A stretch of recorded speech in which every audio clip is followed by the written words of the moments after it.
जय श्री कृष्णा। नमस्कार दोस्तों, आप सभी का आपके अपने चैनल परम सत्य में स्वागत है। ज्ञानवर्धक कहानियों के लिए इस चैनल को सब्सक्राइब करके घंटी को जरूर दबाइए। दोस्तों, भूख, प्यास, नींद और आशा 4 बहनें थीं। एक बार उन चारों में श्रेष्ठता की लड़ाई हो गई। हर कोई अपने आप को बड़ा बता रही थी। भूख ने कहा मैं बड़ी हूँ, प्यास ने कहा कि मैं बड़ी हूँ, नींद अपने आप को बड़ा बता रही थी और आशा अपने आप को सबसे बड़ा बता रही थी। जब आपस में इस बात का फैसला नहीं हो पाया कि कौन बड़ी है, तो चारों इस विवाद को लेकर राजा के पास पहुंची। राजा के सामने भी उन चारों ने अपने आप को ही बड़ी बताया। राजा ने पूरी विवाद को समझा। राजा ने कुछ सोचकर सबसे पहले भूख से पूछा, बहन तुम बताओ कि तुम कैसे बड़ी हो। भूख ने कहा कि मैं इसलिए बड़ी हूँ क्योंकि मेरे कारण ही घर में चूल्हे जलते हैं, अच्छे अच्छे पकवान बनते हैं और जब वे पकवान थाली में सजाकर देते हैं तब मैं खाती हूँ, इसलिए मैं बड़ी हूँ। ये सुनकर राजा ने अपने सैनिक को आदेश दिया कि जाओ, राज्य के प्रत्येक भाग में ये घोषणा कर दो कि आज से कोई अपने घर में चूल्हे ना जलाए, पकवान ना बनाए, थाल ना सजाए। तब देखते हैं कि जब भूख को भूख लगेगी तो वो क्या करेगी। सारा दिन बीत गया, सारी रात बीत गई। सुबह हुई तो भूख को भूख सताने लगी। वो चारों ओर भोजन को तलाश करने लगी, लेकिन भूख को खाने को कहीं कुछ नहीं मिला। तब वो लाचार होकर घर में पड़े रोटी के बासी टुकड़े खाने लगी। प्यास ये सब देख रही थी। वो दौड़ी दौड़ी राजा के पास गई और बोली कि हे राजन, भूख हार गई है, वो घर में पड़े रोटी के बासी टुकड़े खा रही है। फिर प्यास बोली, देखिए मैं सबसे बड़ी हूँ। अब राजा ने प्यास से पूछा कि ठीक है, अब तुम बताओ कि तुम कैसे बड़ी हो। प्यास बोली, मैं इसलिए बड़ी हूँ क्योंकि मेरे ही कारण लोगों ने कुएं और तालाब बनवाते हैं, बर्तनों में भरकर पानी रखते हैं और वे जब पानी किसी बर्तन में भरकर मुझे देते हैं तब मैं पीती हूँ, इसलिए मैं बड़ी हूँ। राजा ने अपने सैनिकों से कहा कि जाओ और पूरे राज्य में घोषणा कर दो कि कोई भी कुएं ना खुदवाए, अपने घर में बर्तनों में पानी भरकर नहीं रखे और राज्य के सभी तालाबों और कुएं पर कड़ा पहरा लगा दो।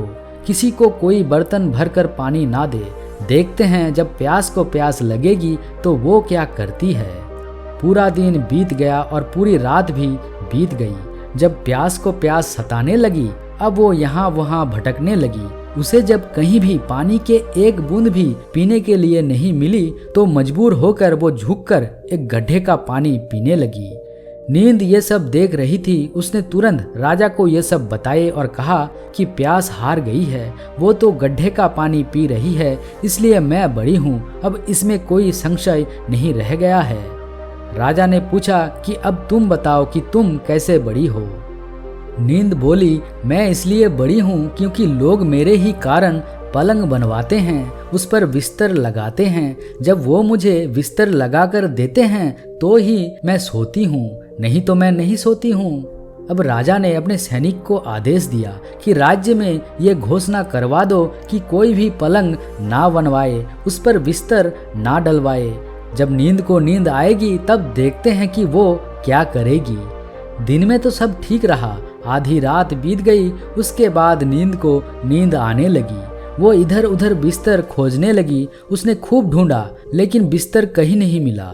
जब बिस्तर नहीं मिला तो मजबूर होकर ऊबड़ खाबड़ जमीन पर ही लेट गई।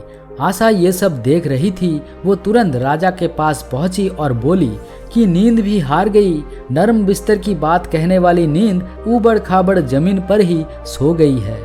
वास्तव में भूख, प्यास और नींद तीनों से मैं ही बड़ी हूँ। राजा ने पूछा कि अब तुम बताओ कि तुम कैसे बड़ी हो। आशा बोली कि मैं इसलिए बड़ी हूँ क्योंकि लोग मेरे ही कारण काम करते हैं, नौकरी धंधा मेहनत और मजदूरी करते हैं, परेशानियाँ उठाते हैं, लेकिन आशा के दीप को बुझने नहीं देते। राजा ने सैनिकों से कहा कि राज्य में घोषणा कर दो, कोई काम ना करे, कोई नौकरी ना करे, कोई मेहनत और मजदूरी ना करे और आशा का दीपक ना जलाए। जब आशा को आस जगेगी तो देखते हैं कि वो कहाँ जाती है। सारा दिन बीत गया, आधी रात बीत गई। जब आशा को आस जगी, वो यहाँ वहाँ भागने लगे।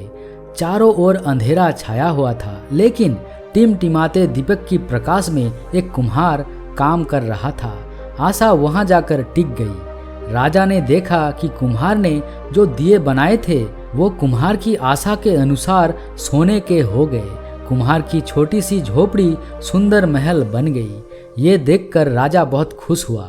फिर उसने अपना फैसला सुनाया कि भूख, प्यास, नींद और आशा, इन चारों में से आशा ही सर्वश्रेष्ठ है।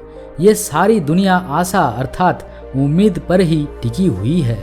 हम सभी के जीवन में एक आस ही होती है जो हमें नामुमकिन काम को करने की भी ताकत देती है।